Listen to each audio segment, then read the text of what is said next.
I'd like to call this council meeting to order. Welcome everyone who is in the audience tonight. And as some of you would know, at least council knows, and the public will become more accustomed to this, we are recording the council meeting for the internet and will be on our website. It is now delayed. It will come back on and be available how many days, Madam Clerk? About 2 to 3 days. So we're recording all our committee meetings and our council meetings. And at this point in time, it'll be about 2 to 3 days before it shows up on the website. There will be some captions that they will be putting onto it. We are also had some comment earlier today about the live streaming of that, and our staff are still working through some of the technicalities, and that will be done as soon as possible. So for this evening, I'd like you to rise for our national anthem. Madison Pantavong is going to be singing our national anthem for us. Welcome, Madison.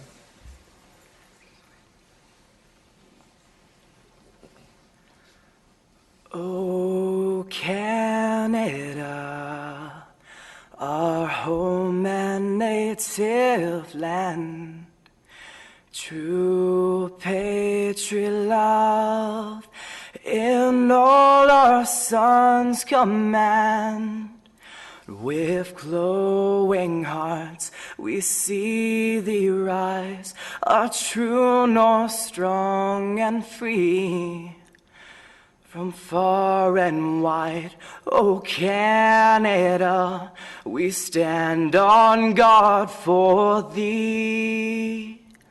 God keep our land glorious and free.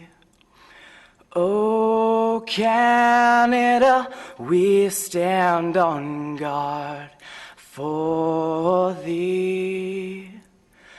Oh Canada, we stand on guard for thee.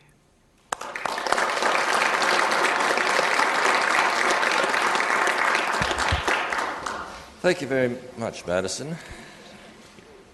And to Sue there as well, who faithfully comes to our council meetings and assists. It's been moved by Councillor Singh that the minutes of the regular meeting held October the 7th, 2013, and the special meeting held October 21st, as mailed to the mayor and councillors, be accepted. Sorry, Councillor Singh is not here this evening. Thank you for catching my blindness. Moved by Councillor Vrbanovich. Those in favour? Opposed? That's carried.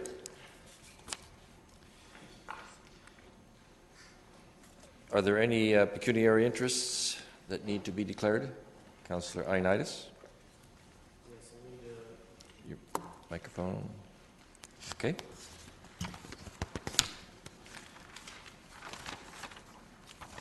I need to declare pecuniary interest on the Planning and Strategic Initiative Committee, item number 2, as I may have properties going through those recommendations. So noted. Thank you. Anyone else? All right. We have 2 presentations this evening. The first one is Denise Keelan, who is Manager of Aquatics and Athletics, and this is regarding the KW International Children's Games. And we have some special guests with us tonight as well. Thank you. Good evening, Mayor and Council. It's my great pleasure to introduce Sam Bess. Sam is the president of the KWICG, or International Children's Games Committee. We'd like an opportunity to thank Council, and we have a number of athletes here that traveled to Windsor in August. An outstanding, exceptional experience for the athletes, the coaches, and the head of delegations. A sincere thank you to the committee that worked to make this event happen, and Tammy and Robbie, a sincere thanks to them. They were the head of delegation. So without further ado, over to Sam. Thank you, Denise. Welcome, Sam. Thank you. Mayor Zaire, members of council, ladies and gentlemen, thank you for the invitation to speak this evening on behalf of the KW International Children's Games. The very first ever International Children's Games were held in Celje, Slovenia in June of 1968. The goal of the Games was to create an event that would foster a better understanding amongst children of different cultural backgrounds, as well as promoting peace and harmony worldwide through sport. The age of the athletes had to be between 12 and 15-year range. In the past 45 years, the Games have attracted over 40,000 participants representing 420 cities from 86 countries from all 5 continents, and are considered to be the largest gathering of young people taking part in sport in the world today. This past August, Kitchener and Waterloo sent 2 delegations to attend the Games hosted by Windsor, Ontario. In all, 24 athletes, 4 coaches, and 2 heads of delegations headed up the 401 to represent our community. Joining us here this evening are some of those individuals that competed in Windsor. I would like to recognize them individually and ask that you please hold your applause until all have been introduced. From basketball, Harkirat Aliwali, Riley Anderson, Anthony Bell, Daniel Deuce, Vincent Duong, Aidan McLennan, Kanayo Nandi, Jason Vitug, and Coach Craig McClellan. From volleyball, George Busakan, Trevor Carlson, Quinton Dowling, Joshua Jansen, Riley Litwiller, Drake Mua, Simran Pahal, Justin Yee. And from swimming, Aidan Elliott, Cassia Goal, Ryan McKenzie, Rebecca Wong, and Coach Connor Watson. Last but not least, a special thank you to the 2 heads of delegation, Tammy Skur and Robbie Mulder. I offer congratulations to the members, KW delegation of the Windsor Games this past August.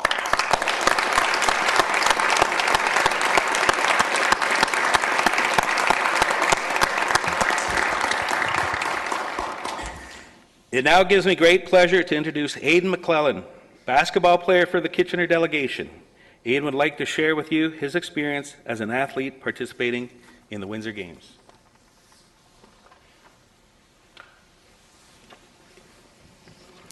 Welcome, Aidan.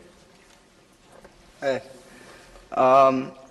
As Sam said, the original goal of the International Children's Games was to create a better understanding among children of different cultural backgrounds, as well as promote peace and harmony worldwide. And I think it did a really good job of that, based on my experience. It was, there's no segregation between people of different countries or different colors, and it's just a healthy competition and camaraderie between all nations. My experience was phenomenal. It was truly a once-in-a-lifetime opportunity.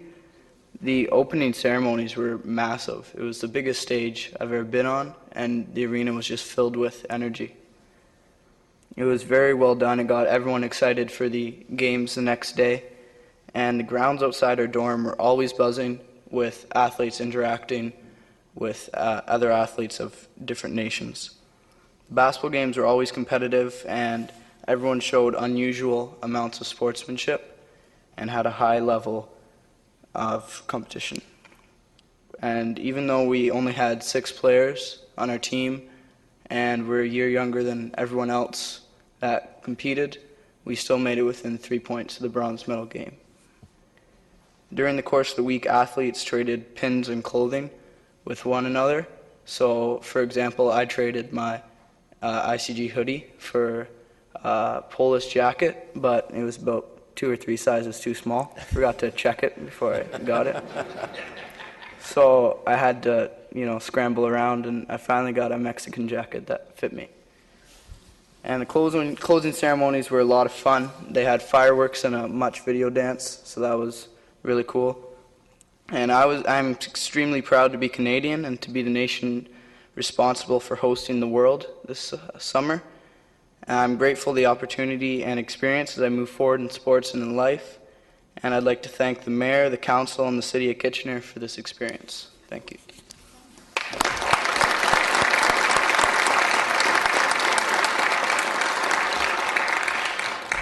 The next games are scheduled for December 2014 in Lake Macquarie, Australia. The 2014 games will feature 8 sports, including track and field, swimming, golf, water polo, sailing, soccer, BMX, and gymnastics. Planning has already begun, and once again, we hope to have local representation at these games. In closing, I would like to thank the members of our board, the City of Kitchener and their staff for their ongoing commitment and support. The International Children's Games offers a once-in-a-lifetime opportunity for its participants. As volunteers, we invest our time helping to develop tomorrow's leaders through the provision of sport and recreation programs in the community. We do this with much pride and are rewarded knowing that our community does participate on the world stage of sport in the name of peace and friendship. I thank you very much for your time tonight. Thank you, Sam, and congratulations to all of the members of this team. If Aidan's representation of the team is any indication, you represented not only Kitchener but your sport and this country very ably. Thank you very much, and I would suggest, as Sam did, that you may be the leaders of tomorrow, but you are also leaders today, and leading by example of the sportsmanship that was referenced and being competitive. So thank you very much, and to the parents who are here as well, thank you for attending. You're welcome to stay for more of this scintillating meeting if you wish. But you may also depart at your pleasure. So once again, thank you very much, and best wishes not only in your own sport as you continue through this season, but as you think about your futures either in the sport or in your own education. So well done. Thanks for representing us.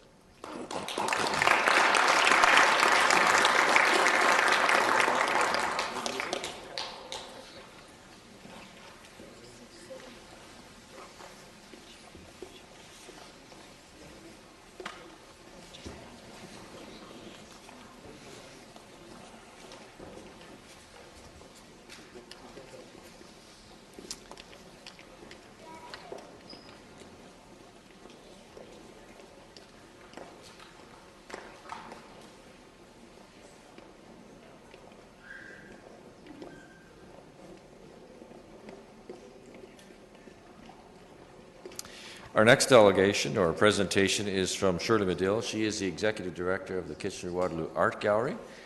And I welcome you, Shirley. She's going to give us an update.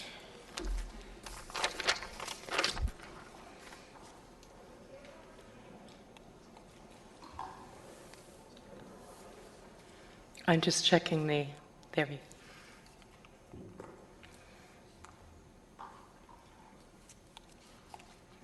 there we go. So Mayor Zaire, councillors, thank you for this opportunity, and on behalf of the board and staff at the Kitchener-Waterloo Art Gallery, I do want to thank you not only for the Tier 1 grant but also the sustainability funding this past year. Also forgive my voice. I'm going to try to make it through this 5 minutes very quickly without cracking too much. So in terms of this past year, nothing has changed with our mission or our vision statements, and we're certainly still moving on forward with the strategic plan.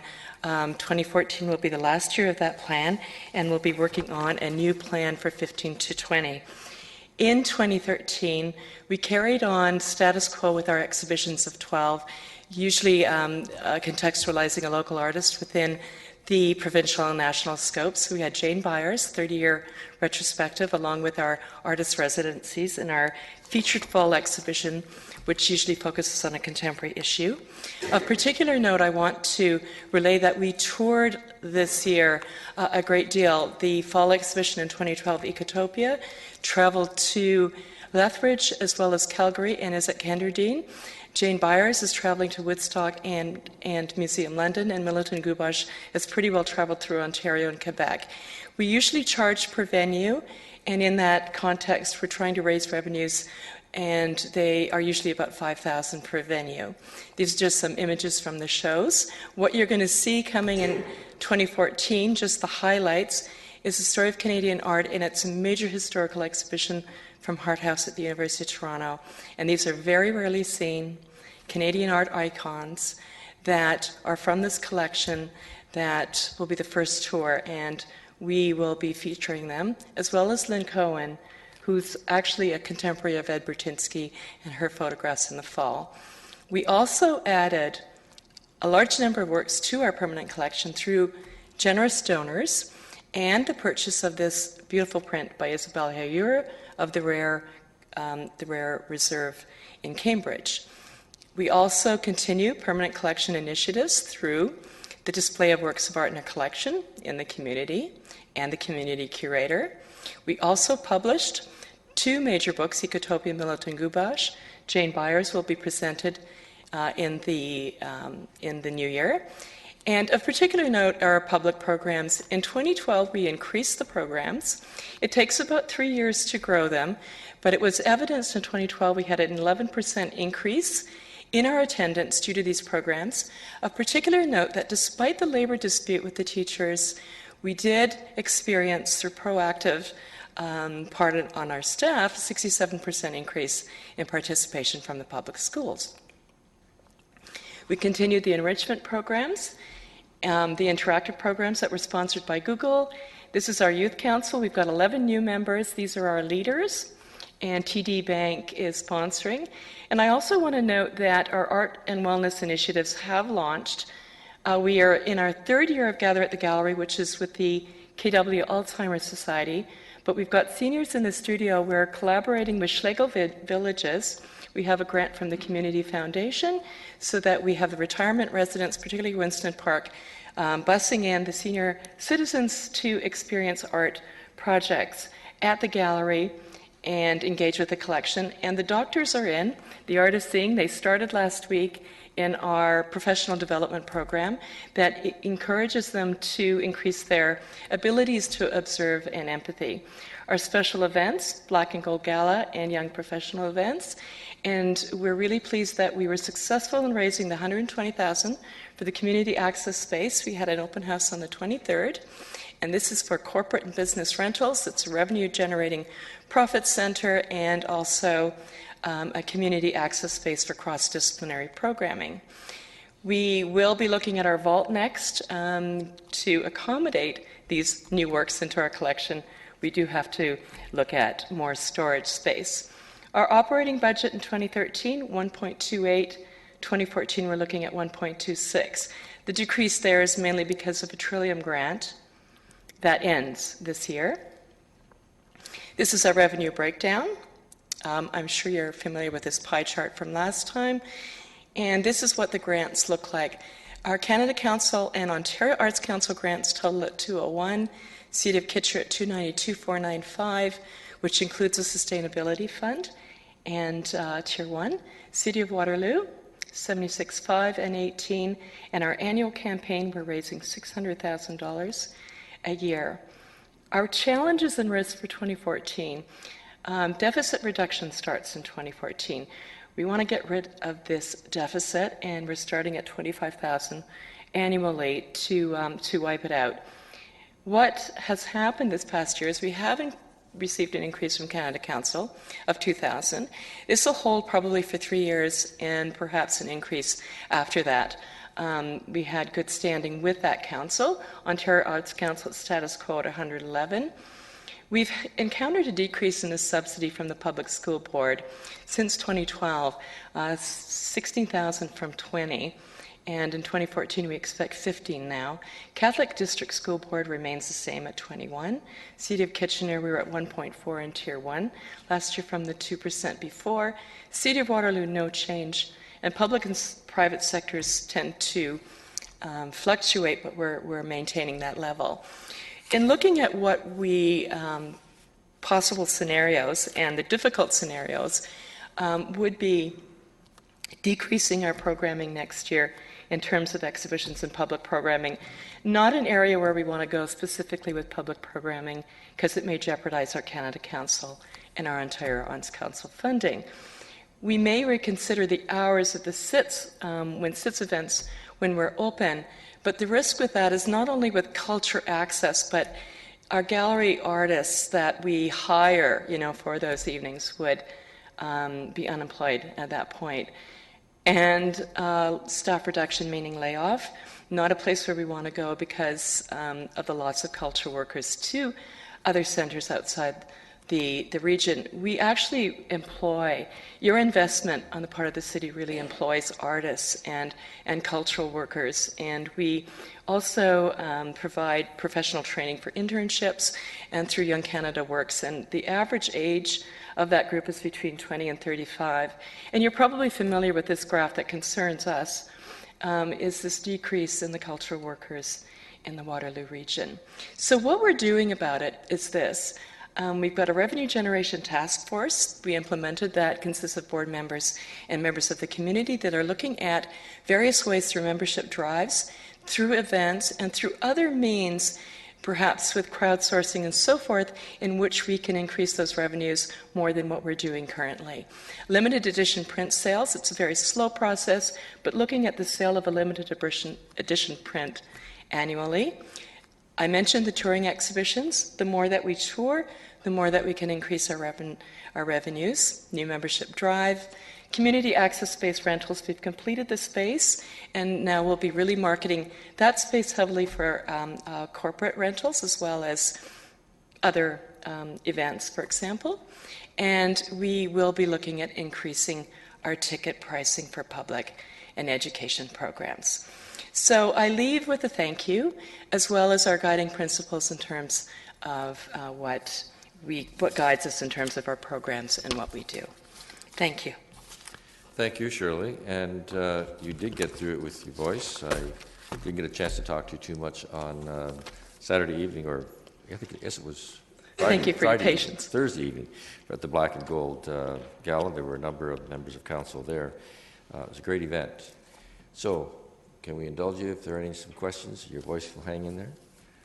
Any questions for Shirley? Councillor Glenn Graham. Thank you, Shirley. Great job.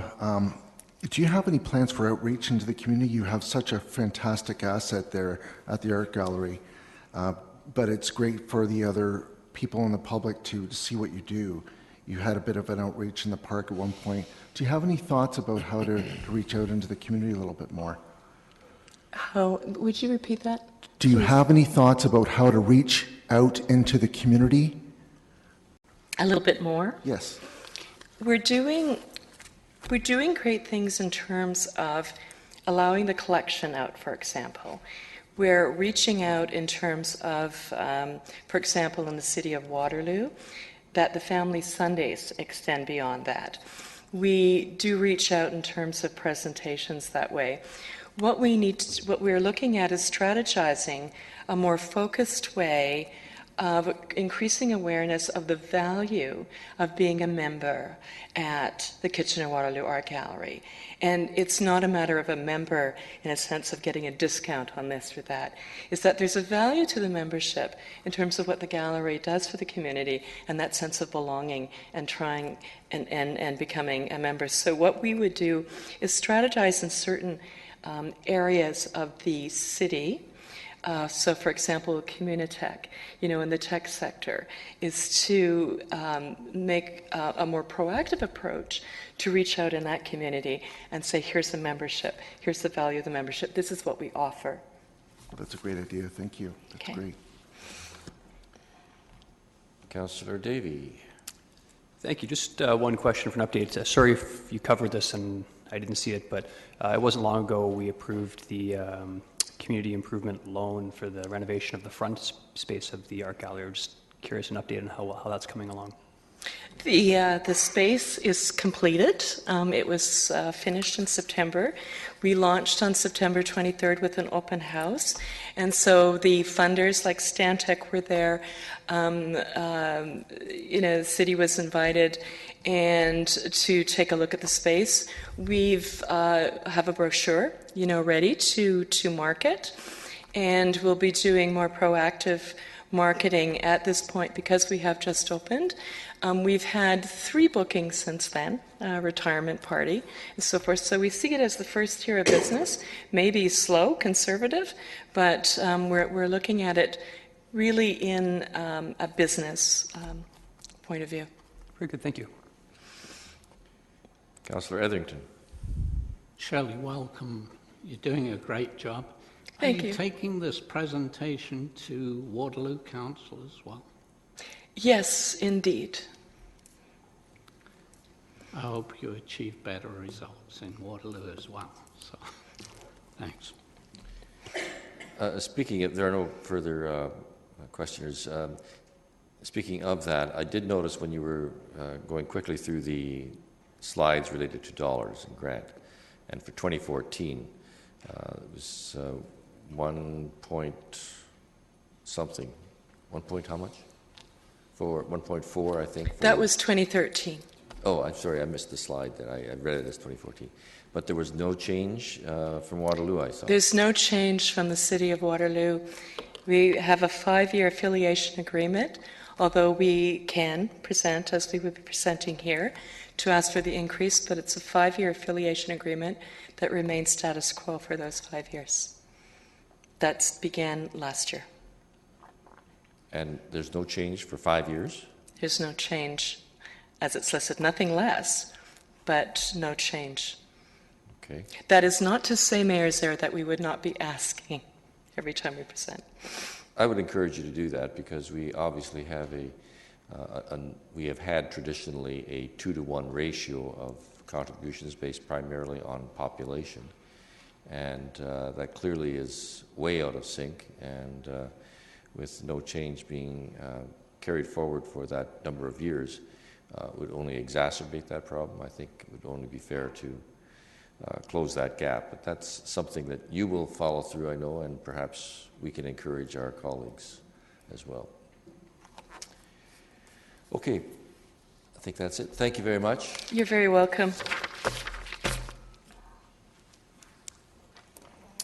We have no delegations other than the tenders. There are no unregistered delegations, so we will move to the tenders. Is someone prepared to move them? Moved by Councillor Ioannidis. And as we have done in the past, I think we'll go through these one at a time so we're not bouncing back and forth. The first item, this would be on Roman numeral I, or 1, pool chemicals. Any questions? Moving on to number 2, Region of Waterloo tender for supply and delivery of salt brine. Any questions? Councillor Gazzola. With this tender and the one before, I was just curious as to such a difference between the tenders. What does that mean? Like in this one for the brine, there's a 30% differential between the first and second, 65% differential. Does that, what's that mean about the tenders? Mr. Gordon, are you able to speak to that? I can only speak, Mr. Mayor, to the fact that Pollard is a company that we have used in the past, and they have provided a product that is good for us, and we really can't speak to the number that they tendered. It's the number that they tendered. Is this the same company this year? This is a company that we have used in the past. I don't know if it's the same company as last year, Councillor Gazzola. Yeah, do we have any indication that the other companies dealing with the tenders understand it, or do they ever ask any questions? I'm just curious as to why there's such a difference. No, there were no questions during the tender process. Okay, thank you. Okay, the next tender is the architectural hardware. Any questions? Move on. This is number 4, pump and motor control maintenance. Councillor Gazzola. No, I'm sorry. My fingers are too fast. I'm interested in the snow clearing. Sorry. Which one? In this, I'm one ahead of yours. Well, hang on. Yeah. Councillor Yanetsky, are you on the pump and motor? Yes. Okay, go ahead. Yeah, the question to staff. Rather, bizarre or rather interesting that, again, when it was put out for tenders, there were 7 potential, and there was actually no proposals that were submitted. Is this unusual? I've never seen this, or is it an anomaly? And then you had to go out to contact for contractors. An explanation on that?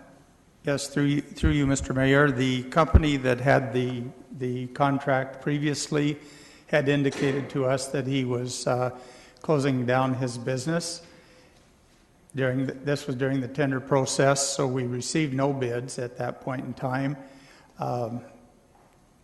Then he contacted us and said that maybe he would operate the business another year.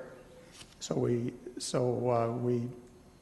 negotiated with. We also got information from the supervisory staff in operations that there were some other names that we might contact who had not responded to the tender. We contacted them and wound up having 4 people submit.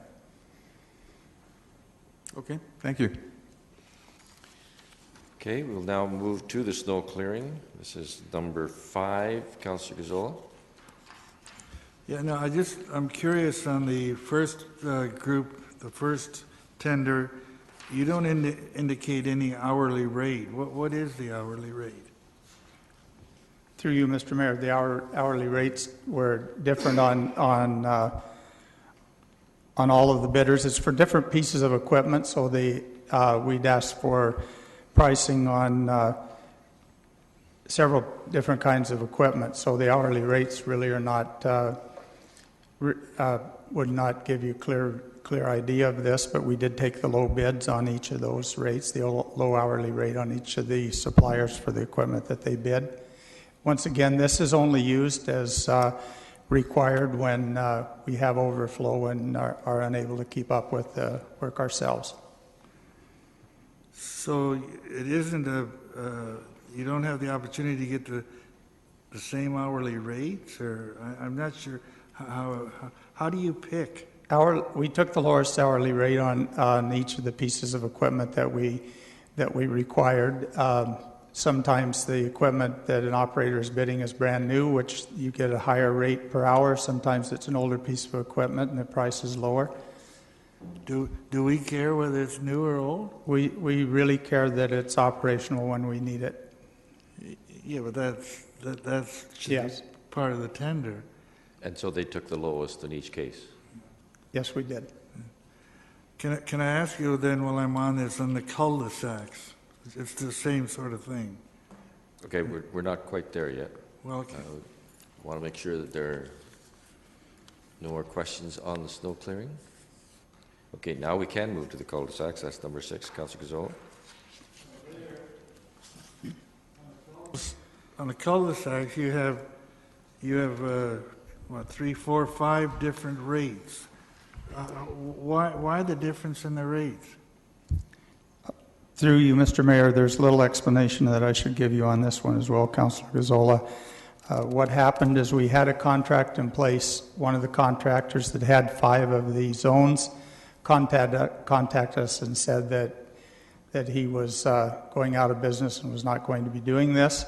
So we put out a tender for those particular 5 zones, only for a period of time to take them up to the end of the other contract, so that everything will be in line again for the next tender. And you couldn't get one that would do all 5 zones? No, we took the lowest bid for each of the zones. So why is it a different rate for each of the zones? Well, as in any business, people give you pricing based on probably their workloads that they have ahead of them and what they think they can provide this service for and still make a profit. And they submit a price and we review them and take the prices that are in the best interest of us. Now the Snowman bid came in at $2.37 an hour, which is the lowest, almost the lowest rate of all of those, and they could do all 5. I don't understand that they couldn't go in the right direction. Well, the issue with it, we'd asked that the equipment being used all were in a facing forward position when the operator was working. they're in tight confined spaces at times, and if you're operating a piece of equipment where the operator has to back into the area that's being cleared, his vision is not as good as if he were looking forward and going forward. And we specifically asked in our request for tender that all equipment bid would be operator facing forward. But does that company do work in other places in a backward motion? I can't speak to that. I would assume that he probably does, Councillor Gazzola, but we didn't ask for references on that because we weren't asking for equipment operated in a backward-facing position. I mean, if they have no known bad safety record, what's the difference? Did capacity enter into this? Capacity of one or more of them doing this sort of thing? Through you know, we were looking again at the low price for each of the zones that were being quoted, and that's what the committee accepted. But they would have been the low price for all 5 areas if they were compliant with the specification. If you'd let them drive backwards. Any further questions? No. Councillor Galloway Seelock. Yeah, I was just wanted to question, have we, or in our current contract, do we use these contractors? Are they new, or have we ever used them in the past?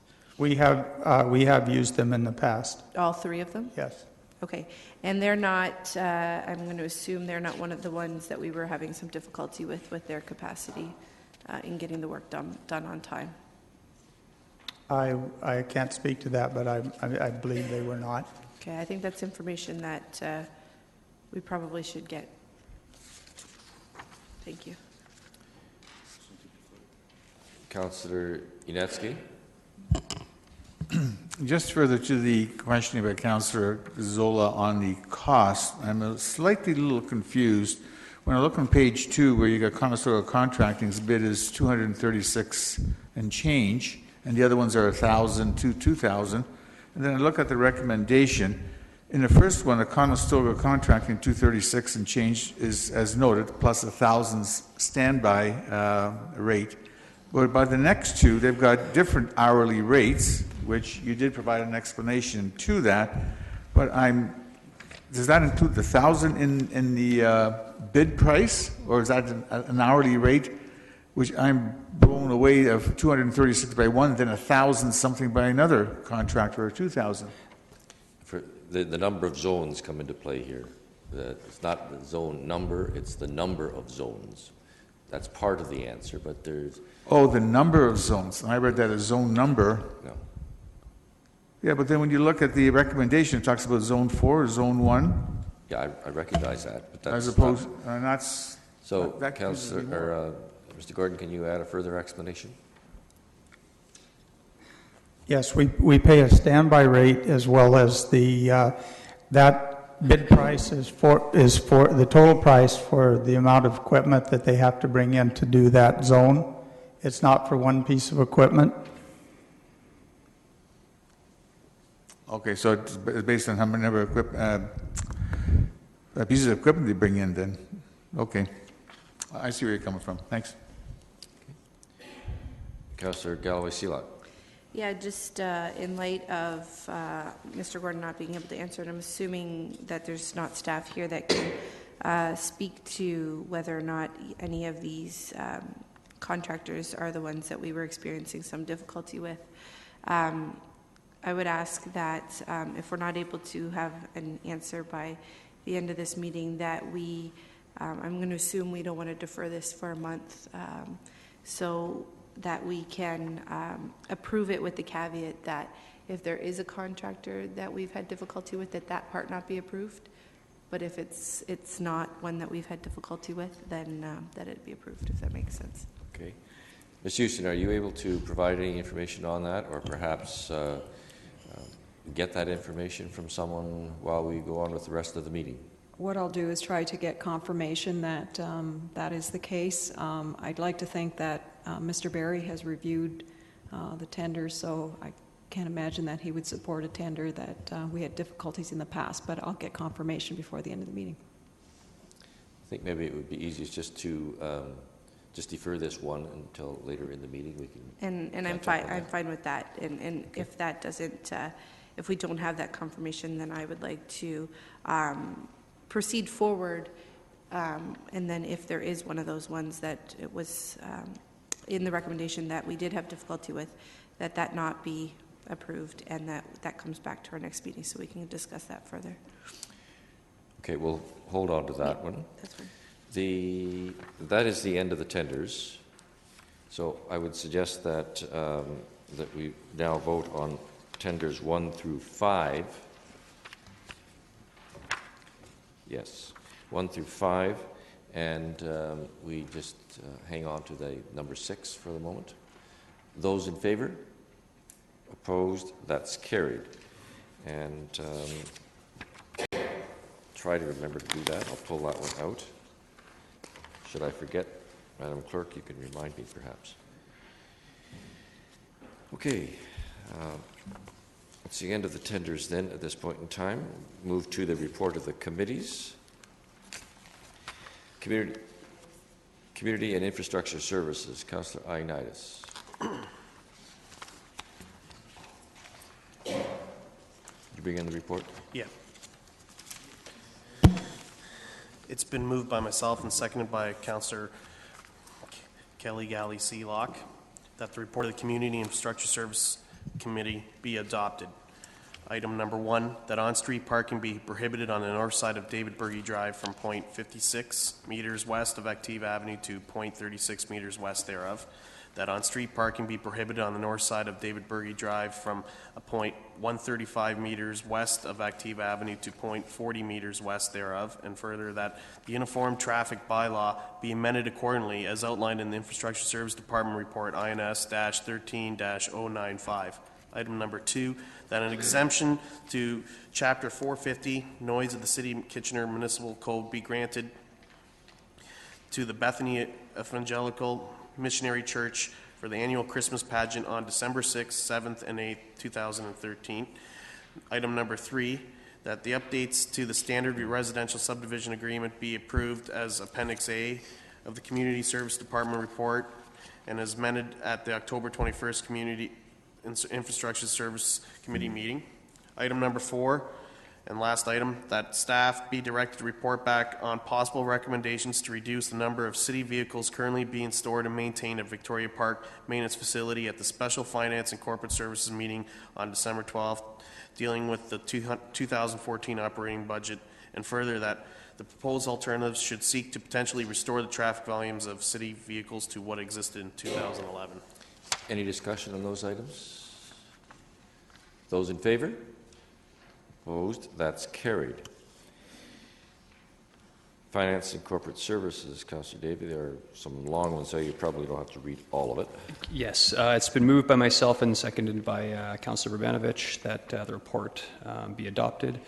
Items 1 and 2 are just with respect to liquor licensing for 281 King Street West and 16 Duke Street East.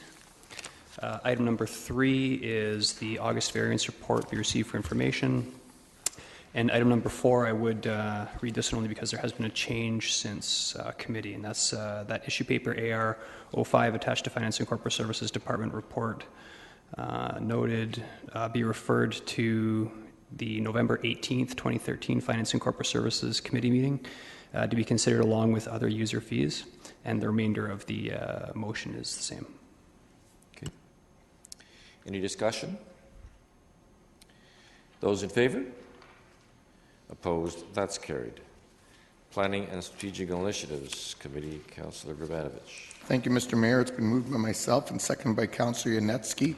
Number 1, that consideration of the following recommendation in report INS-13-081 pertaining to Strasbourg Road extension from north of Stafford Drive to New Dundee Road be referred to the November 18th, 2013 Planning and Strategic Initiatives Committee meeting.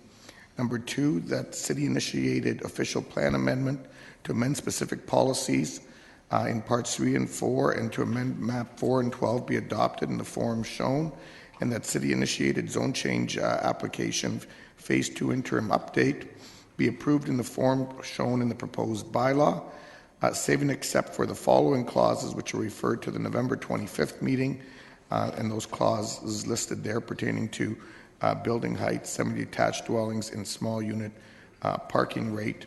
And number 3, that zone change application ZC 13/06/C/BB pertaining to 430 Connaught Street be approved to change the zoning from residential R4 to residential R6 with special regulation provision 644R. And number 4, that CAO's report regarding components of the 2015-2018 strategic planning process be received for information. Councillor Ioannidis. I just wanted to remind the mayor of item number 2 with my conflict. Conflict is noted for item number 2. Any other discussion? We'll take number 2 first, then. Those in favor? Opposed? That's carried. The remaining items, 1, 3, and 4, those in favor? Opposed? That is carried.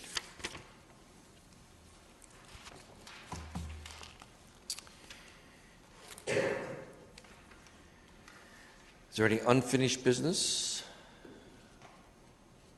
Under new business, we have one notice of motion. Councillor Verbanovich. Thanks, Mr. Mayor. Just very quickly, the motion pertains to the Victoria Park Boathouse project. As you know, the report did not speak to what happens at the end of Phase 1, which is normally in a two-stage type of process. We share the information in terms of who the people who have made it from, who applied for Phase 1, and then who move on to Phase 2. There wasn't that clarity in this sort of modified RFP process, and so staff, in speaking with staff about it, they indicated that I would need to bring a motion forward to provide that clarity. Most of what we're talking about is already rumored to be out on the street or talked about in the media, and this would simply make it official from a city point of view.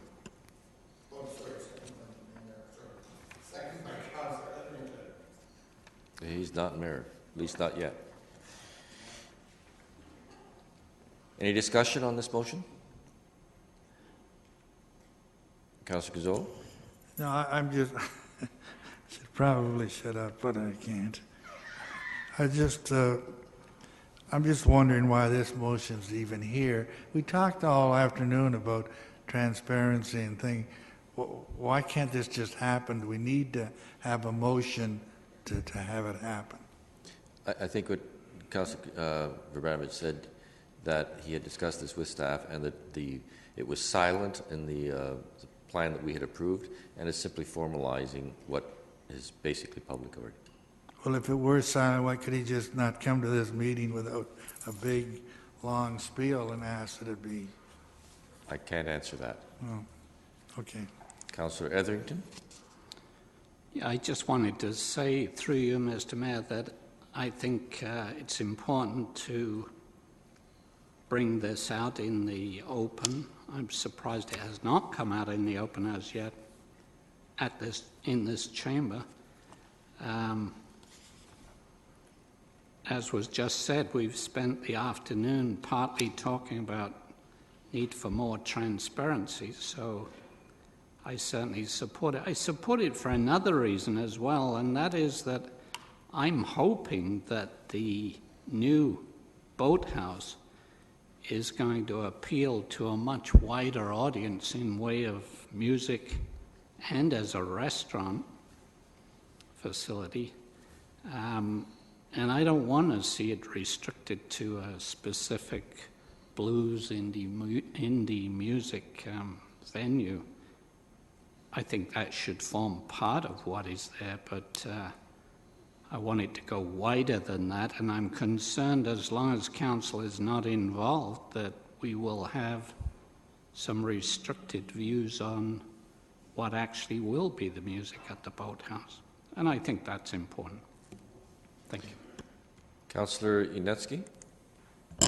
Yeah, thank you. I have mixed feelings on this one. I understand where the direction is in terms of the notice of motion. Then from the discussions that we had this afternoon, it sort of brings it forth that we should have more transparency and accountability. But on the other hand, when we do any other not notices of motion, but any other request for proposal, it's always been done through the process, handled all by staff, that we only find out about it when the project comes before us at council. So this is an anomaly in terms of going forward on this.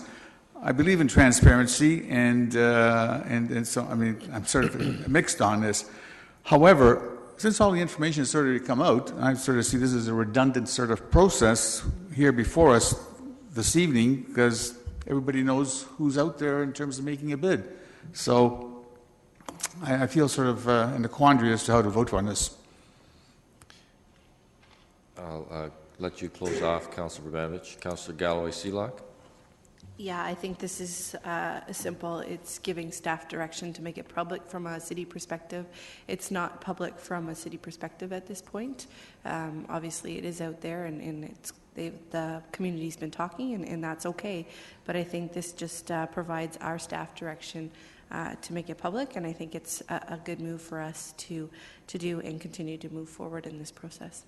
Councillor Ioannidis. Yeah, I'll support the motion as well. I think this is just a natural evolution of where we need to be, and I think it was just a conscious mistake that it wasn't in there in the first place, so I'll definitely be supporting it. Closing it off, Councillor Brabovich. Yeah, just very quickly, I think Councillor Galloway-Seelock really touched on the main point. All sorts of things can be out there, but until it's officially stated by the city, that's not the official list. And so that's what this motion is asking for. Call the question, and those in favour? Opposed? That is carried unanimously. Okay, we can deal with the snow blowing services, I believe. Ms. Houston, and then Councillor Galloway-Seelock. Thank you, Mayor Zaire. Excuse me, I just did receive confirmation that one of the contractors listed we did have difficulty with a number of years ago, but since that time they've done an excellent job, so we're pleased to continue working with them. The other two vendors are actually new to the city, so we're prepared to award them at this time. Councillor Galloway-Seelock. I'm fine with that response, and I'm prepared to move forward with the tender. Okay. It has been moved and seconded already, so those in favour? Opposed? That's carried.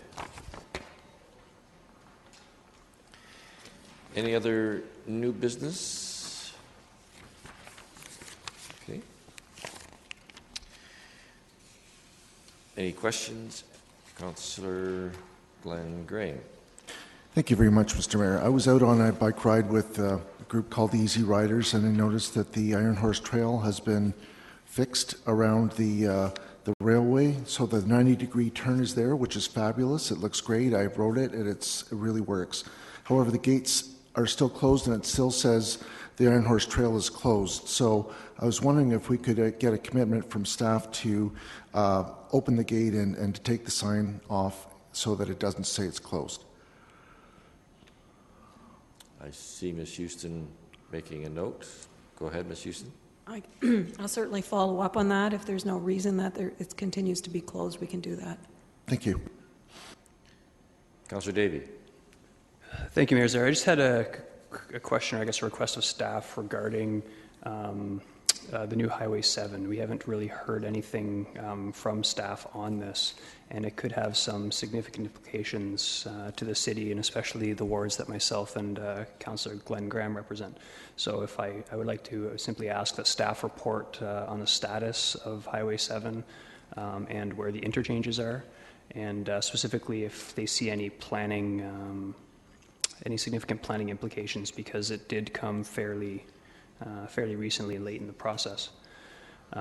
My primary concern is the latest that I saw, there was going to be an interchange just outside of Bridgeport, and I do have some concern because whenever those on-off ramps pop up, there seems to be a lot of interest and development in the area, and being that the township of Woolwich is just on the other side, and there has been some concern with Waterloo with respect to planning, and going even back to the casino, I think that there's some concern on my side that the township isn't particularly concerned with their neighboring planning principles or principles otherwise. So I don't think that requires a notice of motion, just simply that staff return with the implications of the Highway 7, where it is presently, and if they any extra information would be appreciated.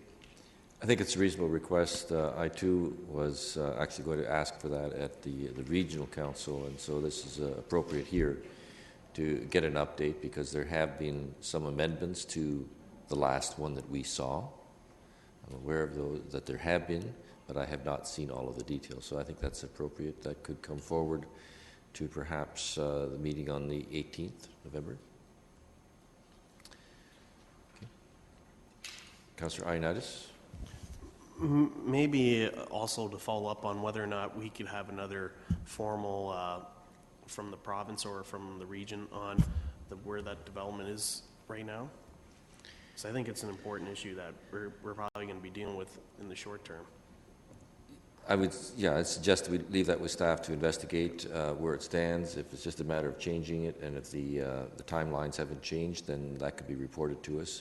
If it's appropriate or deemed appropriate that we have a presentation, that should happen too. Okay, I see no others then. We'll move on. It's moved by Councillor Ioannidis, seconded by Councillor David, that the bylaws be given their first reading. However, there are some late starters. Madam Clerk. Yes, there are 3 late starters. One has to do with the official plan amendment 1302 COK-GS, and in conjunction with that, a zone change amendment. Both have to do with the interim update for zoning bylaw 85-1. And the third is a zone change amendment with respect to 430 Connaught Street. Okay. Those in favor? Opposed? That's carried. And it's been moved by Councillor Gazzola that the council resolve it itself into committee of the whole. All in favor? That's carried. Councillor Gazzola, I understand you will chair it from there. You want to put your microphone on though? There you go. Someone move second reading of the... It's been moved by Councillor Glenn Graham. All those in favor? Okay. Moving on to item number 2, dealing with the sale of lands to the region of Waterloo. Someone move that? Moved by Councillor Ioannidis. Any questions? I have a question or two. I'm just curious, the land that's currently there, I was reading where it states that there are some trails there, playgrounds, sidewalks. Is that on the land that the hydro is taking over?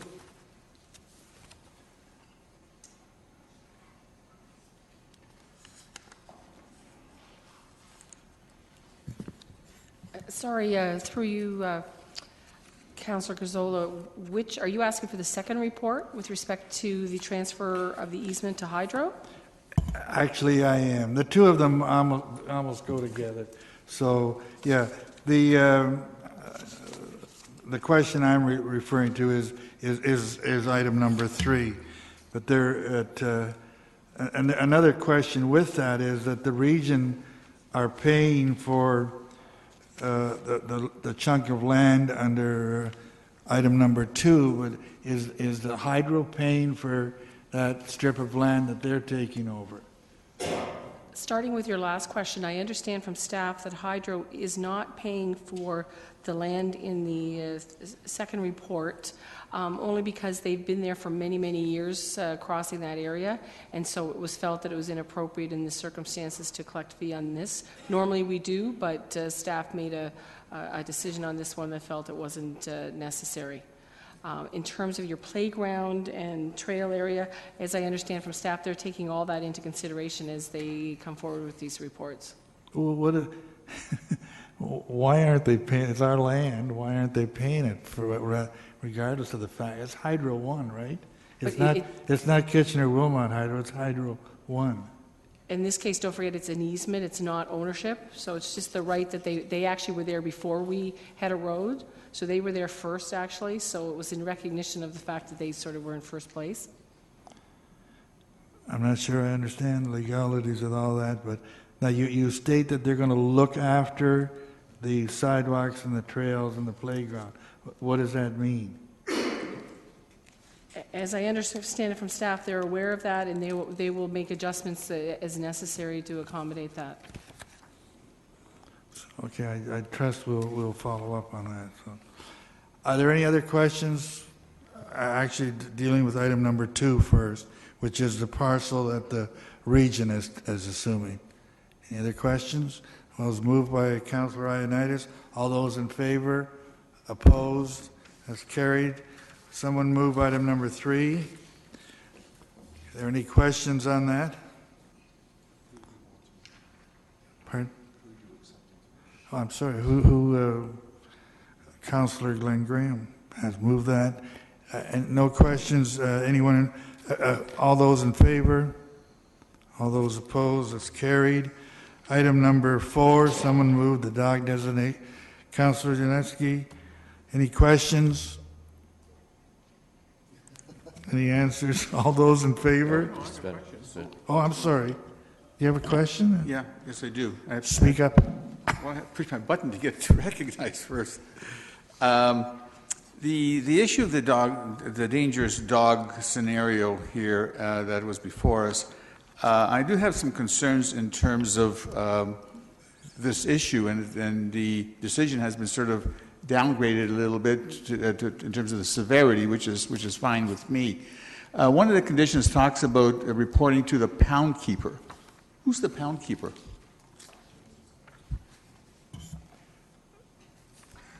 I imagine the Humane Society. Humane Society? Yeah. Okay, I wasn't certain. That's what I assume. And the next question I have pertains is how come, in terms of the interest of the society or the people in the city of Kitchener, why haven't we identified what street this is on so people are aware of any potential danger on that particular street?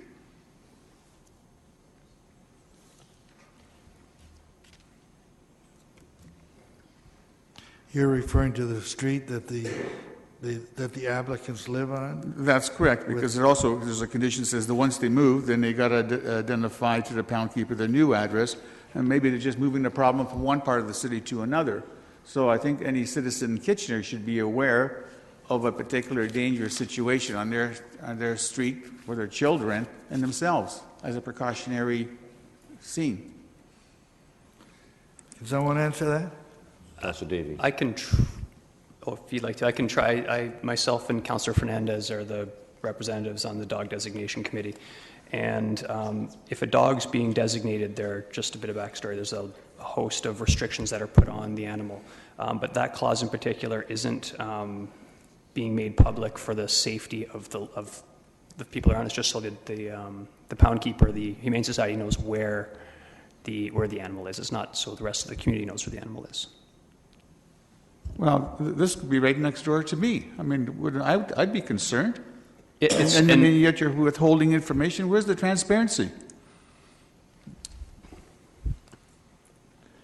Yes, to answer that, from a municipal freedom of information, protection and privacy perspective, unless the law says that we have an obligation to disclose that information, that would constitute personal information of the owner of the dog, and we are not in a position to disclose that. Well, I wasn't looking for the exact address. I'm just looking for a street name. The only thing I can say is we could take that under advisement and look at it for the next dog designation committee. But we still have, what you're telling me, we let this one go through. I would suggest yes. It doesn't help me. Do you want to defer this? Is there an issue here if we don't deal with this until November the 18th? I'd recommend deferral then. I'll accept the recommendation. Is there any comments? relating to the timing of the deferral? When are you deferring Well, it to? next, committee meeting or council meeting, whichever is appropriate. Well, you pick. Okay, I'm sorry, I'm not supposed to comment on the...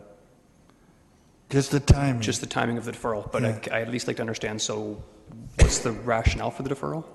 Well, the rationale is to determine from, as pointed out by our city solicitor, the potential privacy concern in terms of identifying what street this is on. And I'm saying that for the public's interest, in terms of transparency, we should have some information to the public. I'm not saying the specific address, like 21, whatever it is. It's just say, street, whatever it is, and that's it, without a number. At least there'll be some recognition there may be a concern on that street, and still the privacy still is taken into consideration. So I'm asking for that to be considered and brought back. Okay, if there's no issue, okay. If there's no issue, if it's not a burning issue that it can wait for a couple of weeks, a deferral, I don't see a problem with a deferral. Through you, Mr. Mayor, may I comment? Just go ahead. Councillor Gazzola is chairing. Yes, go ahead. Through you, Councillor Gazzola. Sorry. With respect to informing the public of the street that this individual is on, that plus their name could constitute enough information for it to be a breach of the individual's privacy.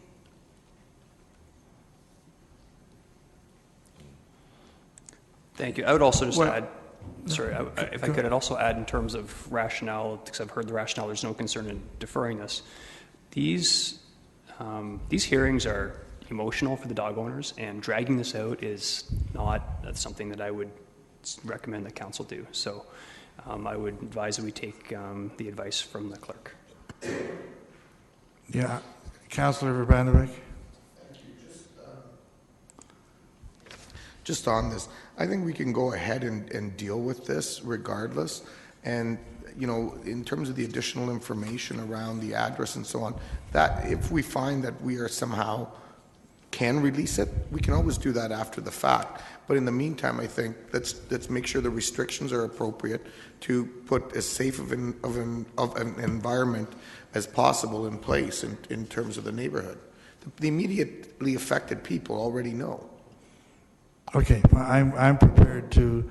Can I go, Madam Clerk? Can I go back and throw out the deferral? Yeah. Not unless he withdraws it. Oh, sorry, I'm sorry, Councillor Janeski. I still want the deferral with an explanation from the appropriate staff people. Okay. All those in favor of the deferral? Opposed? Okay, the deferral is opposed. So going back to the question. I can appreciate from what the clerk has stated that once you have the name and the street, it doesn't take too much more to narrow it down to the house. So, any other questions or comments on item number 4? If not, all those in favor? Opposed? That's carried. Someone move item number 5. Councillor Urbanovic. Questions? I have a few then. I have a couple of questions. I'm trying to understand why the city has to do this. Do we have any choice? It says this is to help. Is it to help the province in giving out a grant? Mayor Zare? I believe actually we did this last year already. It's required for one of the on the application form. Staff may have some more detailed information to that, but I see that Mr. Regier is now just clicking. Yeah, no, I know we've done it before, but I'm just curious. I understand we have 30 applicants now. Do we have any say on that? Through you, Mayor Zare, certainly the issue is simply that the province's rating system is got a criteria in it which includes municipal sanction for feed-in tariff applications or solar energy projects. And so proponents who don't come to the province with a formal approval from the city, from the municipality, have a reduced expectation of actually getting an OPA contract. This is simply a standardization of a process which can be quite involved. Well, which could be repetitive and come take up inordinate amount of council time if we had to bring back every application to council. Standardizes the process and doesn't involve any change in either our regulatory framework or in any financial obligation on the part of the city. Have we ever turned anybody down? Not to my knowledge. I know that in the past we have insisted on some design modifications to actual installations to bring them into alignment with our planning policy, but I think that we've supported all of the applications to date. So is there any criteria for turning them down? It's somewhere I read that this, was it on this one, that our official plan and all that doesn't apply. So it just seems to me like a useless exercise. Well, the primary benefit is definitely to the proponent and to the idea that the city supports the installation of solar energy through the FIT program. It sends the message to both residents of the city and contractors and the solar industry as a whole that we're supportive of solar energy and renewable energy in general. Yeah, I'm not opposed to it. It just seems like a waste of time. But anyone else have any questions, comments? All those in favor? Opposed? That's carried. Madam Clerk, are there any other items? No? No other items? No. It has been moved by myself and seconded by Councillor Glenn Graham that the proceedings and the recorded pecuniary interests and conflicts taken in the meeting of the Committee of the Whole held this date as attached hereto and forming part of these minutes are hereby adopted and confirmed. All in favor? Opposed? That's carried. And it's been moved by Councillor Ioannidis, seconded by Councillor Davey, that the bylaws be given third reading. Those in favor? Opposed? That's carried. And it's been moved by Councillor Galloway-Seelock that we adjourn.